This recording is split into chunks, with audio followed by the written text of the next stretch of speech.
صباح الفل.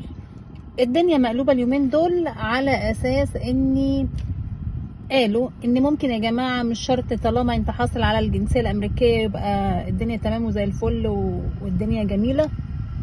لا، دي ممكن تتسحب منك الجنسية الامريكية. ليه؟ لو انت مثلا جاي من مصر وعامل قضية لجوء وقلت البلد دي، ده اللي بيتقال في القضايا، البلد دي اذتني وانا تعرضت لمشاكل هناك سواء لجوء ديني او لجوء سياسي، ورحت رايح بلدك وراجع. الاقاويل بتقول اني ممكن وانت راجع يقولك ازاي وانت عامل قضية ضد بلدك انت رايح بلدك اللي قلت ان انا مضطهد هناك واحموني وانا جاي عشان احتمي في امريكا. طيب الكلام ده قديم، بس في حالة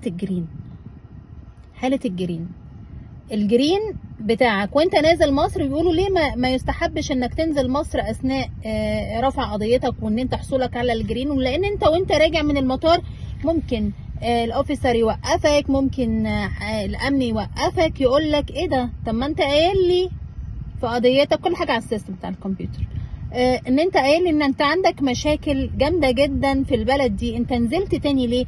وارد يسحب الجرين بتاعك وارد تخش عادي. يعني كتير راحوا ورجعوا وهم عندهم قضايا لجوء ديني او سياسي، وراحوا ورجعوا مفيش اي مشكله، وفي ناس وقفت في المطار، في ناس رجعت، في ناس اتسحبت الجرين. طب بالنسبه للجنسيه، هل بعد ما اخد جنسيه امريكيه وابقى مواطن امريكي ممكن يسحبوا؟ لو انا نصاب، لو انا عامل حاجه اسمها فرود وكذبت وحورت، في الحالة دي لو اكتشفوا كذبي وانا راجع من البلد اللي انا مقدم ضدها اللجوء هياخدوا الجنسية. بس الموضوع ما بيبقاش سهل قوي، لان انت طالما خدت الجنسية بتبقى مواطن امريكي، بس في نسبة خطر. ده يتوقف على الكيس بتاعتك ويتوقف على الكلام اللي انت قلته في قضيتك وحاجات كتير.